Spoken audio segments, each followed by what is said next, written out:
From Fort Worth, Texas, President-elect Ken Garner and Patsy. From St. Jerome, Quebec, 2013-14 immediate past president J.C. St. Ange and Marcel.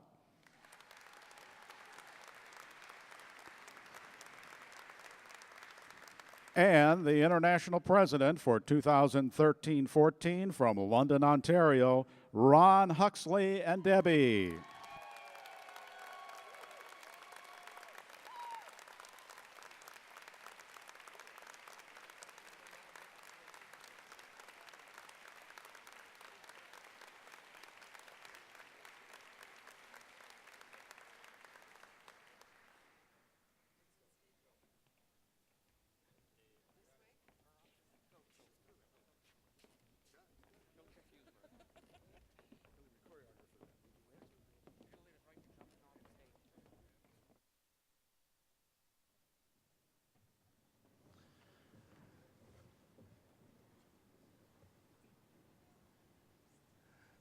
Thank you, and I look forward to serving with this outstanding group of optimists next year. Let's give them another round of applause as they leave the stage.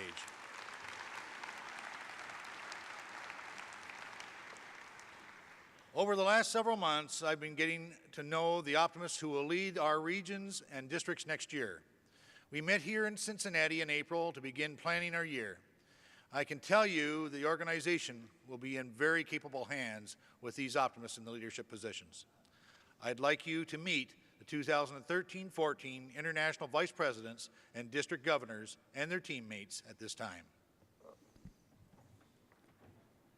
First, from the Northeast and Great Lakes region, led by Vice President-designate Harry, Margot, and Kathy, are Governor-elect of Atlantic Central, Kathleen Manchek and Jacques, Governor-elect of Central Ontario, Ted Simmons, and District Secretary-Treasurer Denise Nased, Governor-elect of Michigan, Dave Freese and Pat Rabat Miller.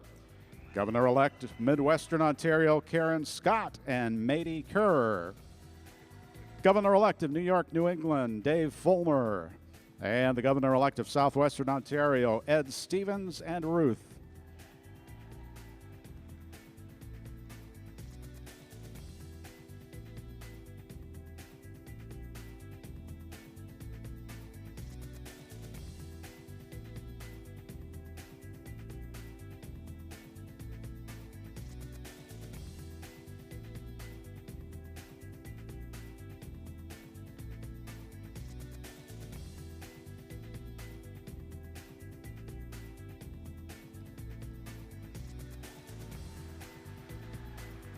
And now here's the Southeast region, and it's led by Vice President-designate Lois Philbrick, with Governor-elect of Alabama, Louisiana, Mississippi, Lenore Broussard Cox. The Governor-elect of the Caribbean, Nutalia Simon and her son David. Governor-elect of Georgia, Hal Sewell and Vicky. Governor-elect of North Florida, Brenda Ortelli. Governor-elect of South Carolina, Ashby Scannell and Josie.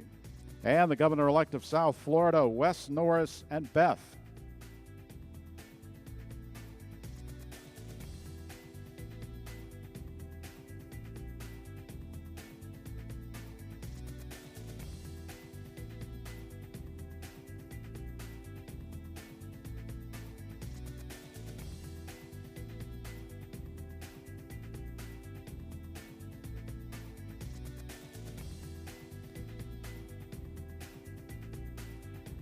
And now, the Mid-Atlantic region, and Vice President-designate Willie Lee and Francis.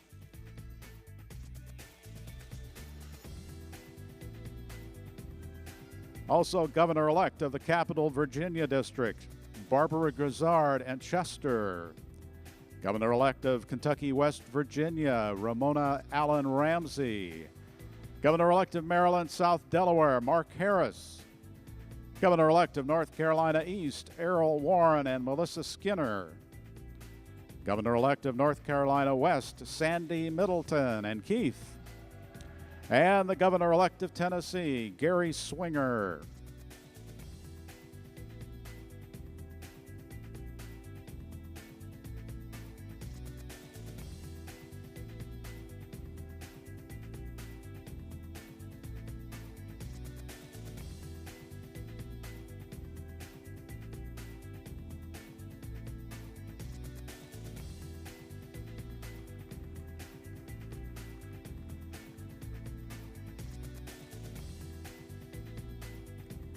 Next is the team from the Middle America region, led by their Vice President designate Carl Westenbarger and Sally. Governor-elect of Illinois, Dick Volker and Loretta. Governor-elect of Indiana North, Thomas Stone. Governor-elect of Indiana South, Frank Fowler. The Governor-elect of Ohio, Harry Tolhurst and Judith. And the Governor-elect of West Missouri, Jerry Jensen and Letha.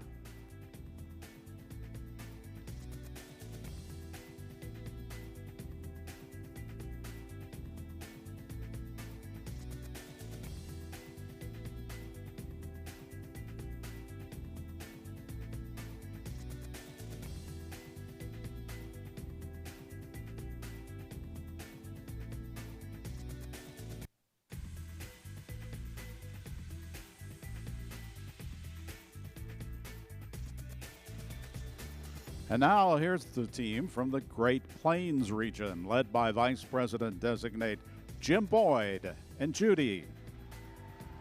The Governor-elect of Alberta, Montana, Saskatchewan, and Northern Wyoming, Glenn Kreller. Governor-elect of Dakotas, Manitoba, Minnesota, Rick Johnson. The Governor-elect of Iowa, Cindy Barber, with Shirley Dunstan. The Governor-elect of Nebraska, Diane Siefkas. The Governor-elect of Southern Wisconsin, George Braden and Gabrielle. And the Governor-elect of Wisconsin North Upper Michigan, Mark Miller and Nora Allison.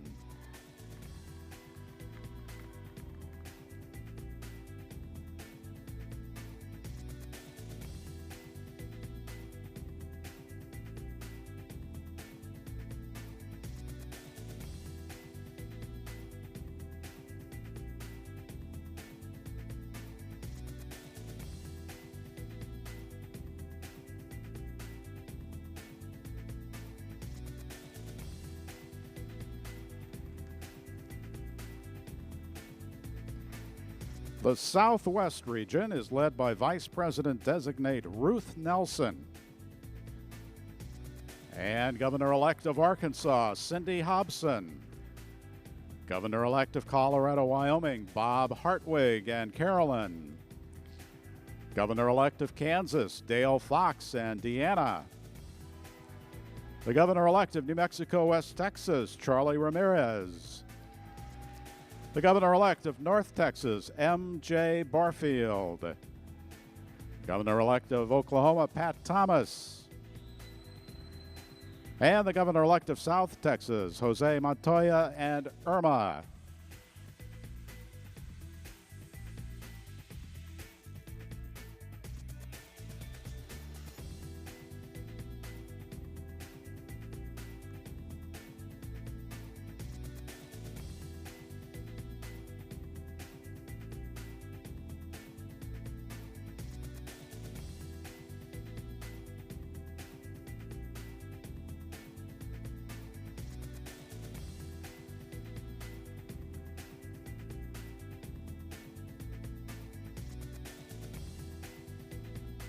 And now welcome the West Coast region, led by Vice President designate Bill Myers and Linda.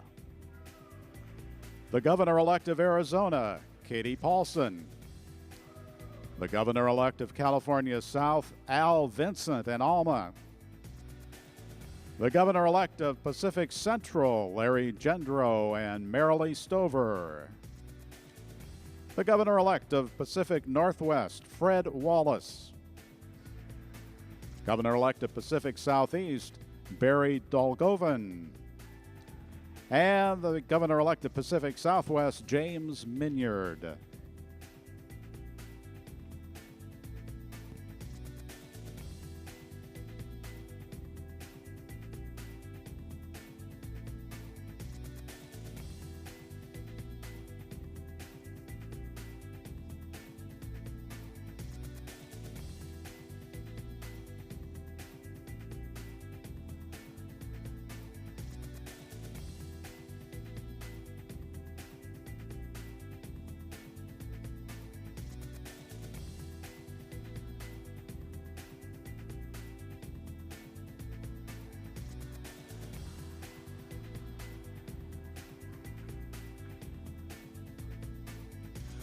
Here is the St.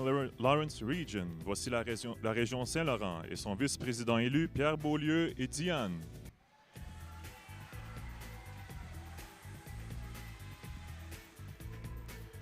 Le gouverneur élu Est de l'Ontario, Ronald Fournier et Sylvie. Gouverneur élu Centre du Québec, Nathalie Surprenant. Gouverneur élu Centre du Québec, Est du Québec et Acadie, Maryse Baillargeon. Gouverneur élu Est du Québec Rive-Nord, Carole Baudet et Réal Jonca. Gouverneur élu Sud du Québec, Marigold Bérubé et Réginald Bérubé. Gouverneur élu Ouest du Québec, Alain Gailloux.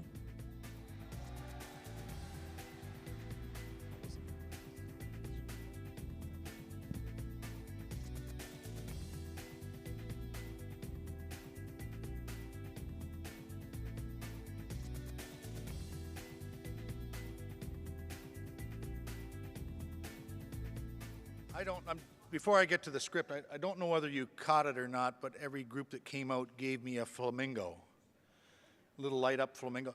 I've just been flocked.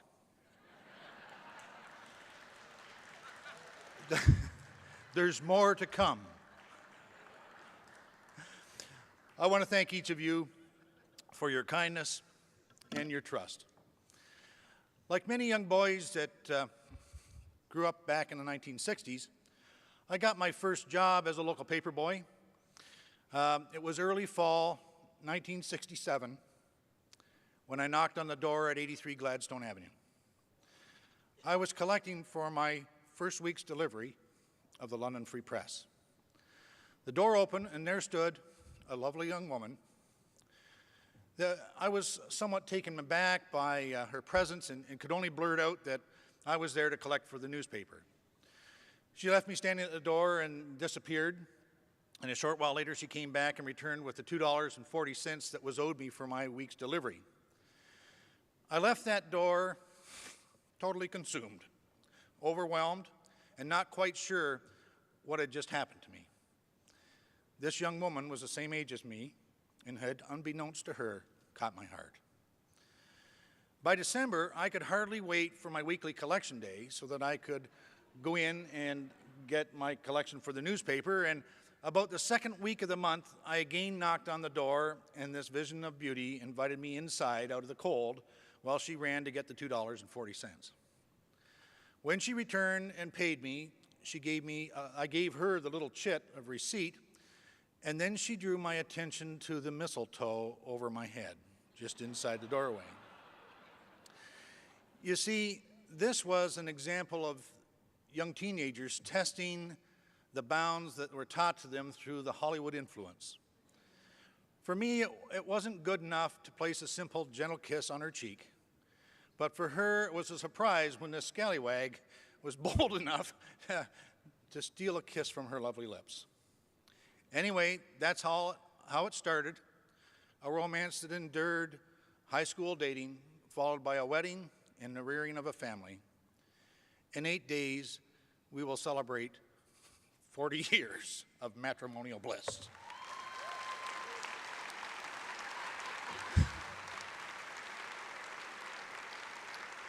Ladies and gentlemen, I want to share with you the love of my life, my soulmate, optimist, Debbie Huxley.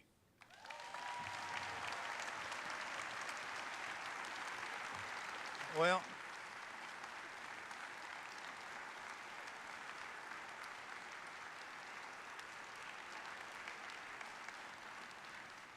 this is not easy, let me tell you. We were young lovers back in the 70s, living in a world that we had created for ourselves, both working in careers in order to make enough money to pay our bills and feed ourselves and our 2 cats, and have enough money left over so that we could enjoy some of life's social pleasures. One day, with fingers crossed, we were presented with the news that we were about to become 3 and 2 cats. Lo and behold, at 12:28 on the morning of March 26, 1976, we were blessed with a little bundle of feminine joy. Tracy Nicole Huxley came into this world tiny and petite, with vocal cords that could be heard through the noise of a crowded room. For those of you who know her, I need not say another word. Please allow me to share with you the apple of my eye, Optimist Tracy Huxley.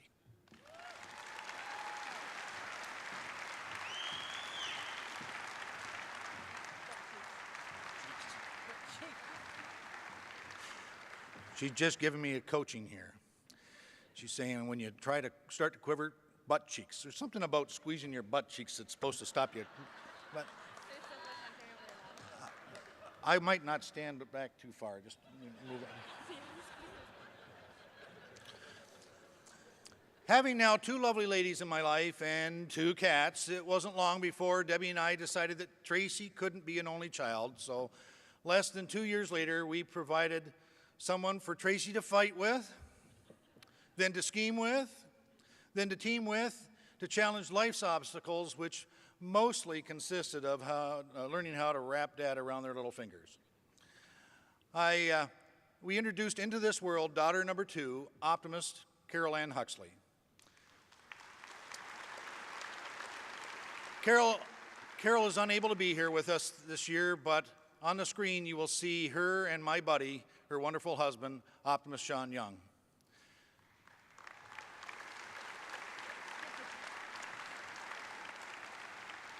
Thank you both for being here with me today. I'll get you to take your seats if you would. Look pretty good from the back too, right?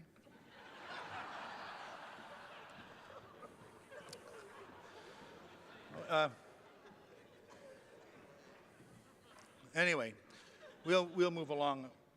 Was I not supposed to say something like that? Oh, Dana's telling me no.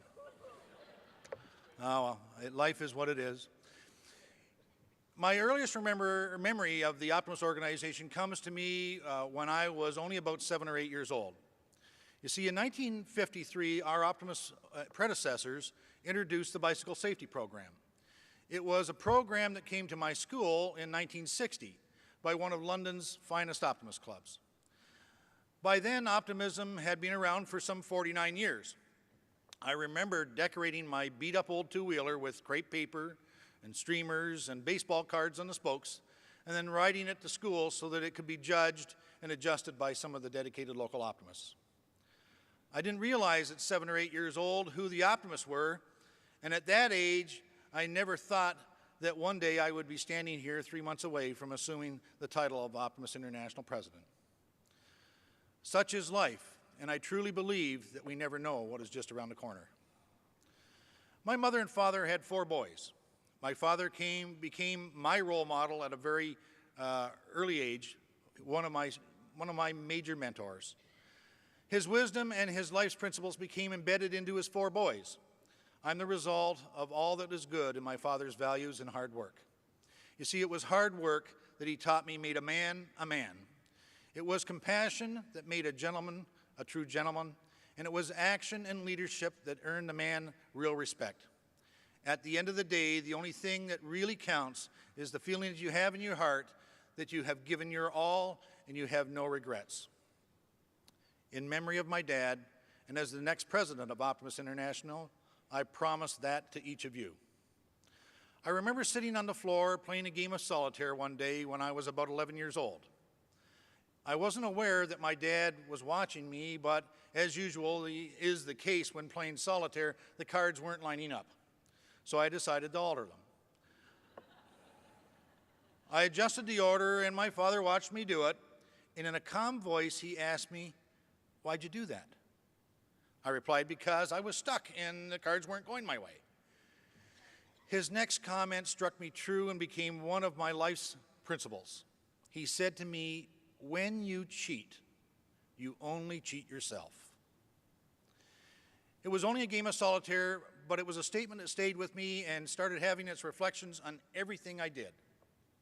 The last 12 months have been a whirlwind of planning, talking, strategizing, all in an effort to find that magic button that will start this ship to turn around and head back into a position of improved prominence. My whole philosophy is based on motivating optimists to do what is right for the children that we serve. one of the first things I had to do was pick a theme.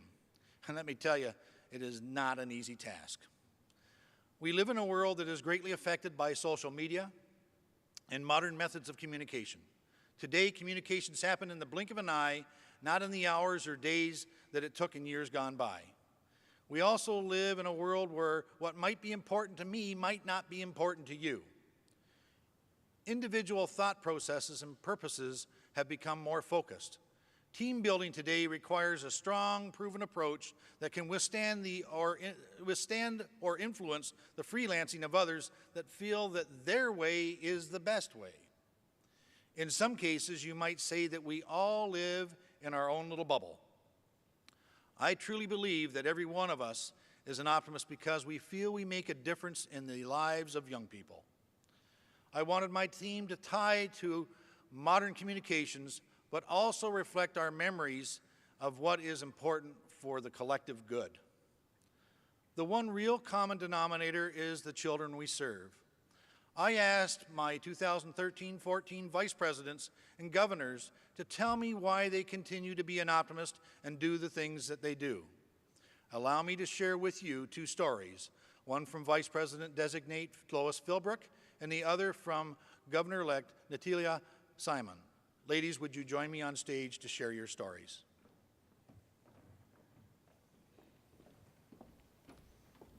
Good afternoon, everybody. In 1982 in Humble, Texas, I'm at the football stadium of the local high school with the members of the Humble Area Optimist Club. My husband, Don, had joined the club in 1981 at the invitation of our then neighbor, Roy Hernsberger. We wives could be helpers, assistants, preparers of food, and all those kinds of tasks, but we could not be club members since it was a men's-only organization at that time. This just sets the stage for why I joined the Optimist organization on the first day that women were voted in as members in 1987. The junior high school band is ready to play the Olympic March. The Olympians are ready for the parade of athletes. The flag bearers are in place, and the event begins. Eager special needs children and adults march into the stadium ready to participate in their events. The youngest participant was 3 years old, the oldest 71 years of age. Perhaps because I was a special education teacher at the time, I was asked to be the announcer for the event and to lead the athletes in the Special Olympics oath.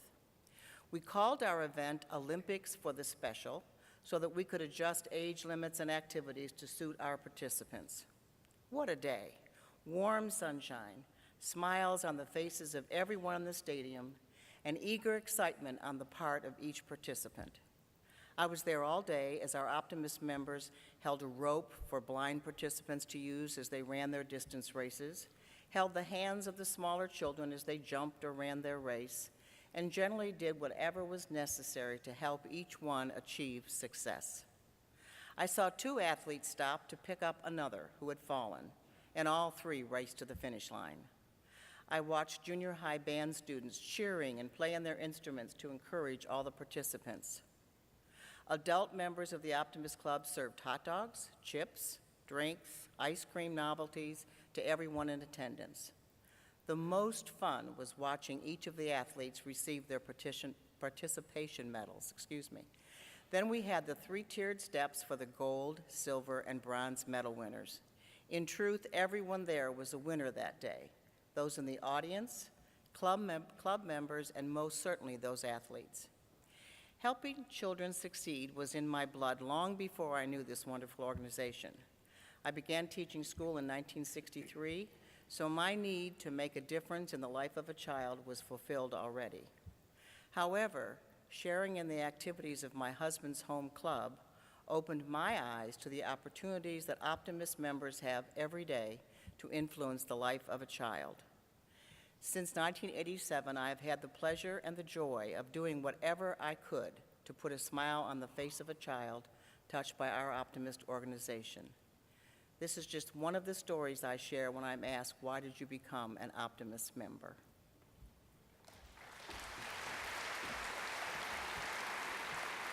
Good afternoon.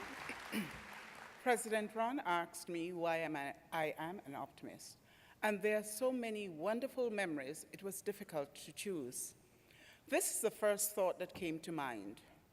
As a charter member of the Optimist Club of St. John's, windows of opportunity opened for me to work with the children in Antigua and Barbuda. Over 20 years ago, my club made a decision to host a major fundraiser to support the numerous projects in our community. The Optimist Petit Show is an explosion of talent for children from the age of 8 and under the age of 12 years, prior to the actual date of the show. They are given extensive training in various disciplines, such as hospitality and etiquette, speech training, fire and water safety. Encouragement is offered in personal health care. Dental cleaning and eye checks are provided as part of the program. Our islands are tourism-based. The children are taken on fun outings, seeing the islands through the eyes of the tourists, experiencing tours to the historical sites, zip line through our tropical forest, a visit to the donkey sanctuary, swimming with stingrays, and day passes at various hotels are but a few. This enables them to practice the skills taught. I was at our local television station on business from my workplace when a young lady entered the room to interview the promoter and myself. The promoter immediately commented on her news presentation the evening before, stating that she was up and coming and indeed very good. After praising her, she immediately responded that she had to thank me for the self-confidence she has and referred to the Optimist Petit Show, where she was a participant some years before, 1995 to be specific. She reminded me that she was crying one day during rehearsals, feeling that her performance was mediocre in comparison to the other participants. I took her aside and told her that as long as she gives her best, she's already a winner. She stated that those few words remained with her through high school, university, and in her day-to-day life. As this video shows, I think she turned out well.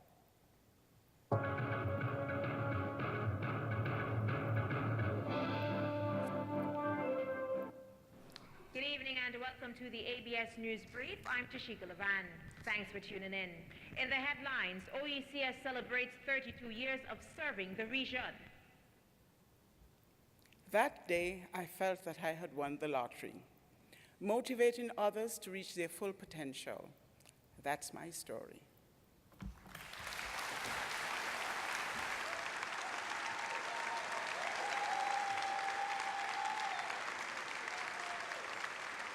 Thank you, ladies. I served as a district governor in 1990-91. During that year, I was asked to attend the first All-Ontario Junior Golf Optimist tournament. I arrived as planned and was placed in a golf cart and chauffeured around the golf course to watch the kids play. My Optimist story stems from that day. It all happened so quickly, but it was so vivid and full of subtle detail that I'll remember it as long as I live.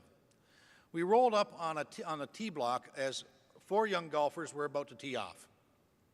The first young man undoubtedly was the most experienced, as he had the honors, and as he teed up his ball, he hit it right down the middle of the fairway.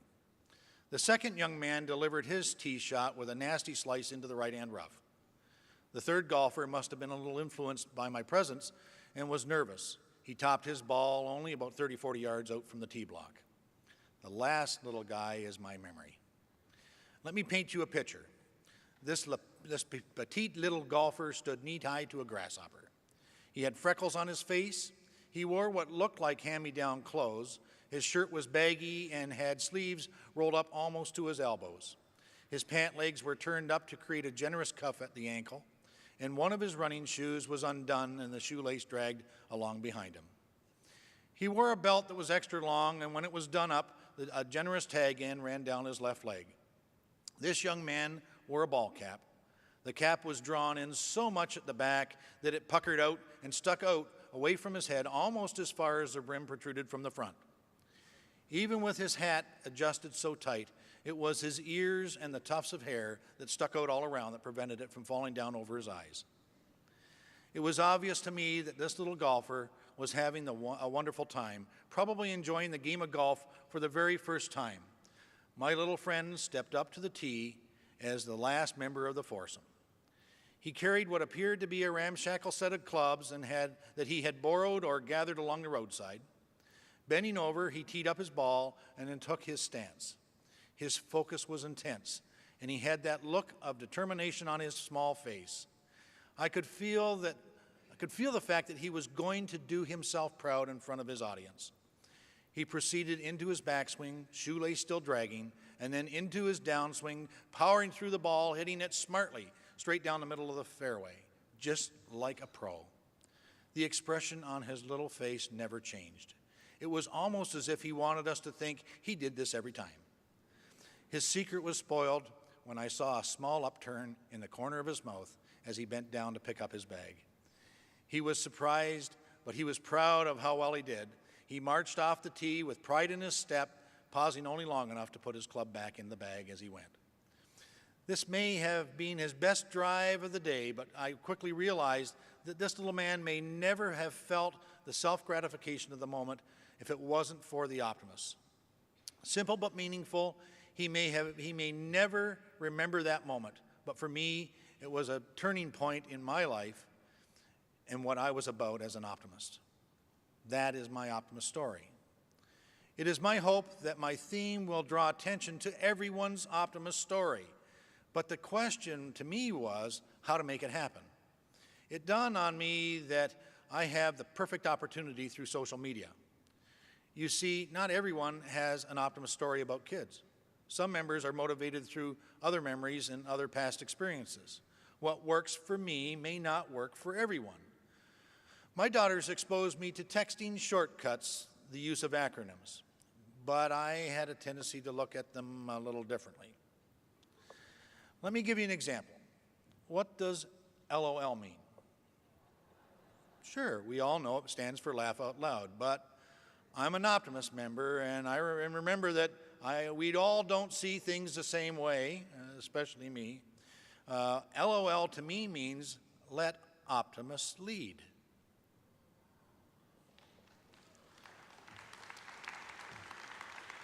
What does OMG mean? Oh my God? Or does it mean optimism must grow? What about LMAO? Look, more active optimists. Now I'm going to hold it here because when I did this same sort of acronym presentation in one of the other districts, they started throwing some stuff at me I didn't want you to throw at me. But it goes on and on and on. And why? Because I'm an optimist. Therefore, I chose for my theme for the 2013-14 Optimist Year the acronym MO. It stands for My Optimist, Mon Optimiste, Magical Opportunities, More Optimism, My Optimism, and so on and so on and so on. So now I ask you, what's your MO? Share it with your friends and your fellow members. Don't hide it, embrace it, talk about it, and go out and seek another MO. Like many presidents before me, I want this organization to succeed. What I fear the most is what I would call individual isolation or freelancing. Clubs and members that have drifted away from our traditional operations and the benefits that they offer. In 2013 and 14, there will be a major focus on recognizing and offering support for the club environment. I think we all would agree that times have changed. Those that attend district quarterlies, conferences, and conventions would have to admit that the attendance just isn't what it used to be. The biggest question is why. Many members have their own opinion, but the reality is that